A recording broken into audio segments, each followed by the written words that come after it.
just great memories. Chasing jackrabbits with a flat-held shovel. That's how I got so fast. Granddaddy said, go out and get dinner. I'd go to the chicken pen and round up a chicken. That's how I got so laterally fast. But my granddad was an awesome man. But I don't know if he was a Christian. My grandmother was a Christian. And we went to church, broke in every Sunday because she didn't have a key with a butter knife. That's me, grew up at home. But I remember that, and I didn't want to go to church because most of the little kids don't. But we take them. It's part of the process. As I grew up, I got in trouble a lot when I was in elementary school. I was in the principal's office almost daily. Back then they gave licks, and I got them almost daily. So much so that I broke the principal's pad in my throat. Whew, done with that. Got in trouble the very next day. He had a brand new paddle. Only this one had holes in it. That one stung. I had coaches along the way that saw something in me that kind of caught my attention and used it as a carrot. And they said, you can play football, son. You're a great athlete, but you can't play football if you're going to be a troublemaker. You can't play football if you're not going to do your work in school. You can't play football if you're going to be a disruption in class. So I made a little pact with God when I was in junior high school. And I said, God, can you give me temperate behavior so that I can do this because I really want to do it? And he helped me. And I went through high school, and I was this scrawny little kid, didn't fit in, kind of corny, funky haircut. I mean, funkier than the one that I had before. I was a dork in high school, but because I was an athlete, I fit in. Everybody liked me. And I was just like all the other high school kids. Had acne, weird things happening to me, didn't know what to do about it. It's uncomfortable, didn't fit. But I got through it because I felt like I had a pact with God. He gave me a really good career in high school, despite we had a really bad team. My dream was always, from the time I was a kid, growing up on that farm, because my grandfather was an Oklahoma Sooner fan. I wanted to make him proud, and I wanted to go to Oklahoma University and play for Barry Switzer. That was my team. That was my favorite team. Coach Switzer was my favorite coach, but I didn't have the confidence, the courageousness to believe in myself until Coach Switzer came down. In my high school, you guys have probably heard this, walks in with a full-length mean coat, screaming my name across the lunchroom. I'm going, oh, no, don't do this to me. You're embarrassing me. But he saw something in me. He wanted me there. And he told me, don't ever doubt yourself, Brian. And he used Brian. Don't ever doubt yourself. If I believe in you, you can make a difference.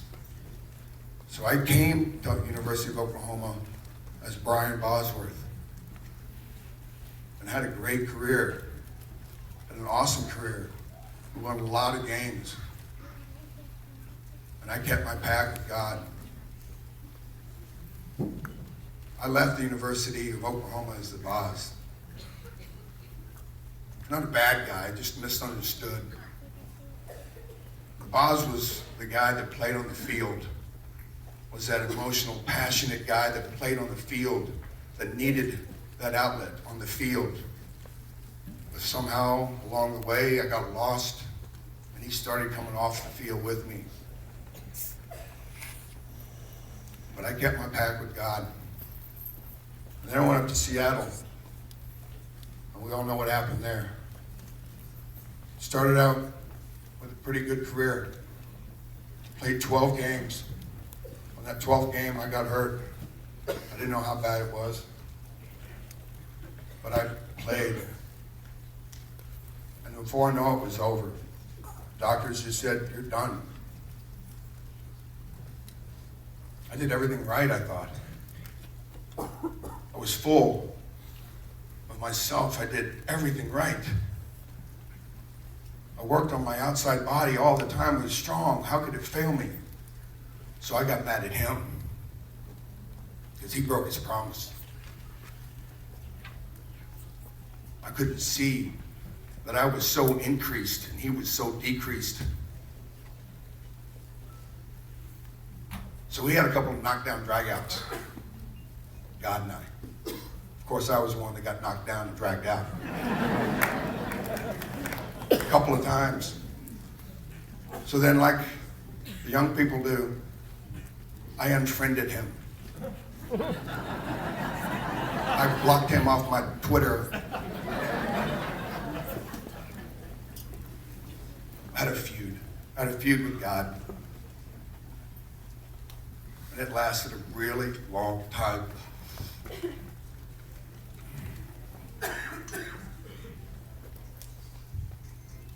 Went through a lot of years where I felt alone. The outside looked good. I could smile, I could do the walk. But I was empty inside.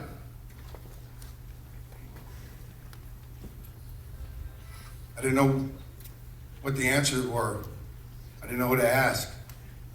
We still had a conversation every now and then, but I didn't trust him.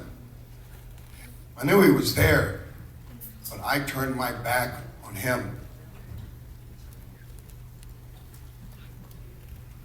That was my way of doing it because that's the way my father did it. When you get mad, you hold a grudge. Well, my father got sick, and I watched him go from a big, strong man who didn't physically abuse me, but he mentally tore me down. It was never good enough, Brian. You're never fast enough. That was not enough tackles. You missed too many tackles. It was too much to make him happy. But I tried all the time. I wanted to make my father proud of me, just like I wanted to make my grandfather proud of me. But I couldn't. So we went through some battles. I just extended my God battle down to my dad battle. I didn't help. Because I am my father's son. And I carry that with me, and I've carried that with me for a long, long time. And I watched him die. I watched him right in front of me go from rose to gray.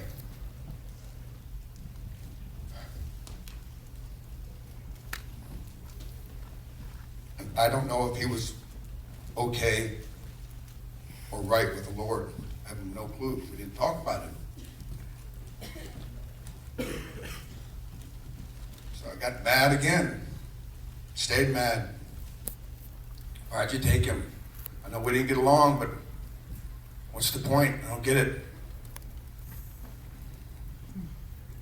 My life's a mess. I'm stuck out in California. I just want to quit and leave. But every now and then I'd come home to Oklahoma and I'd get filled up again because the love you have from me, it's amazing. And I would use it as a crutch. I'd get filled up and I'd go back out. And if I fell, which I did a lot, you guys know it. You guys always forgave me. You guys were always there. Hey, Boz, how you doing, bro? Great to see you. What are you doing? It was never, hey, Brian, how are you? So many people out there call me Brian. Thank you so much. Because that's my God-given day. So I got mad, stayed mad for years and years and years.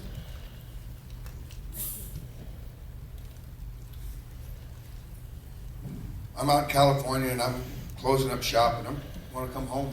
I want to just come home. When things aren't right, you come home. I didn't know how to love anymore. I found a woman that showed me how to love again. So I had a little hope. I wanted to start over. I didn't want to start over out there because I already knew that was wrong. I wanted to come home. But I still had all that anger. Just all that agitation, that irritation, that meanness, darkness, torturous. Couldn't sleep at night. Pop off at anybody at any time. Not very talkative. Very seldom did I smile. Wasn't a happy person. Then one day I get a phone call. Look down at my phone, and it's my agent. I hadn't heard from him in 5 years. So they got a script for you. I said, where you been for 5 years, man? I need work. I'm selling sticks and dirt out here. I don't want to do that. And he goes, well, I think you should look at the script. By that time, my confidence was shot. It was done. I was over empty. Couldn't do it. I was also getting married in about 6 weeks, so I had an excuse. Can't do it, man. Plate's full. My plate was full of nothing but negative, angry stuff that I chose to keep on that plate.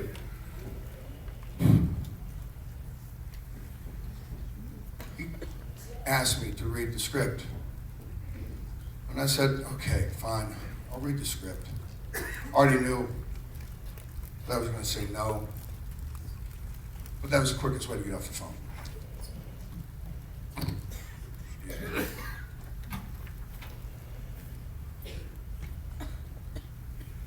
Before I get off the phone with him, he says, I got to warn you, it's a Christian movie. Okay, I outwardly said, okay, I don't know what that really means, but I inwardly said, oh, really? This thing's never going to see the light of day. No one's ever going to watch this. It's going to get stuck on a video shelf, like most of my movies do, as you guys know. It's all right. If you're up late at night, you can catch one. So he sends over the script. I read it, about 10 pages into it. I put it down. I call him back. I said, Jeffrey, come on, man. You sent me the wrong script. This character does a horrific act right off the bat that can't be Christian. I mean, I remember what Christian was, but that ain't it. He goes, read the script. So I picked it up and I read it. Cover to cover. Put it down. Man, it hit hard.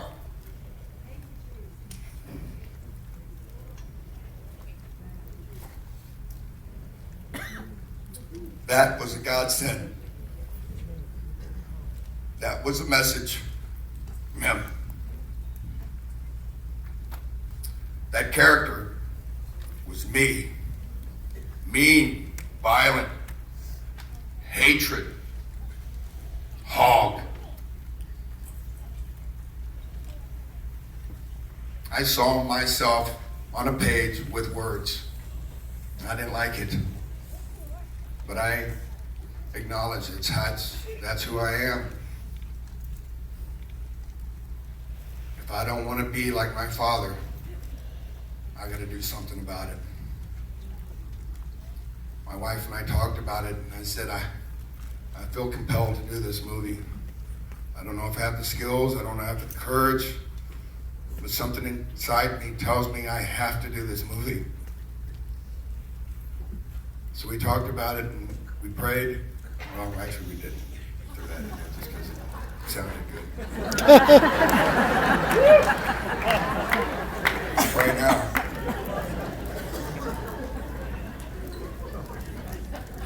This is faux pas. We talked about it and we decided if they could wrap me before the wedding, that was kind of like the break it or make it. If they can wrap me before the movie, I'll do the movie. So I do the movie, and I'm surprised at how well the movie's going. The director, the producer who also plays in the movie, David A.R. White, comes up to me and he goes, we got a little bit of a problem. This is a really good movie. I said, yeah, well, I don't know what you're doing over there, but I know what I'm doing over here. I'm playing hog. I'm giving it everything I've got. I am stripping it down to the naked Brian, because I want this out of me. Maybe this is how I get it out. I don't know, but at least I'm answering the call. He goes, the movie's way too long, so we either got to cut it, which means a lot of your stuff gets on the floor, or we make a really long one, which nobody's ever going to watch. Or before he finished it, I said, let's make it part 2 because I got to fill in some stuff so people understand who I am. Not who Hog is, who I am. Why I am so mad and angry. Because God broke his promise and took something away from me that I loved so much. So they decided to do it number 2. So the sequel will come out this summer. You were going to get a chance to see half of my journey. Half of where I was. Not where I'm at, but half of where I was.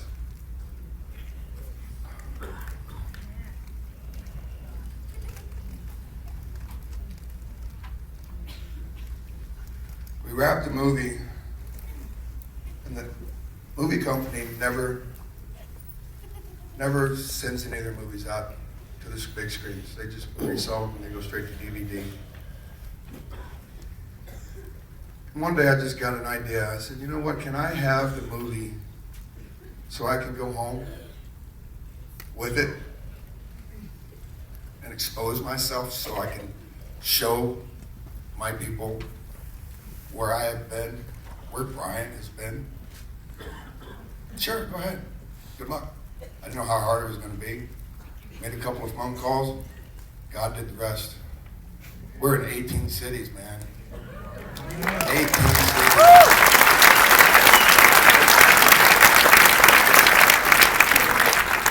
This isn't a movie to me. This was my road to my salvation. This was the answer that I was looking for, that I needed. God put it in my lap and he goes, now you go do something with it. Prove to me that you belong in my family. It's his family. I don't own anything down here. I own nothing. I don't even know my kids. I get to be their guardians. I don't own anything but my soul. And I was bartering with that. I don't want to barter with my soul. I want to know where my soul is going.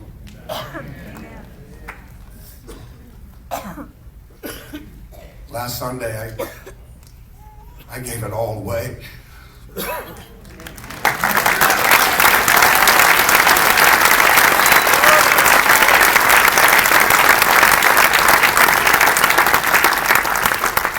I am on that train. And I'm going, no matter what happens, whenever it happens, I'm good. I'm good.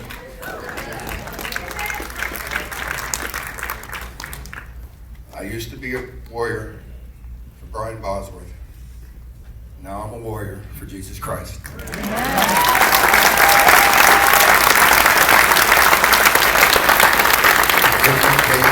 What better place for that to happen than right here at home. I was born here, and I was reborn here. So let's get on with the show. But before I go, I'm just going to make this announcement. I'm Brian Bosworth, not the boss. I am Brian Bosworth, and I am starting middle linebacker for God's team. Jesus Christ is my captain.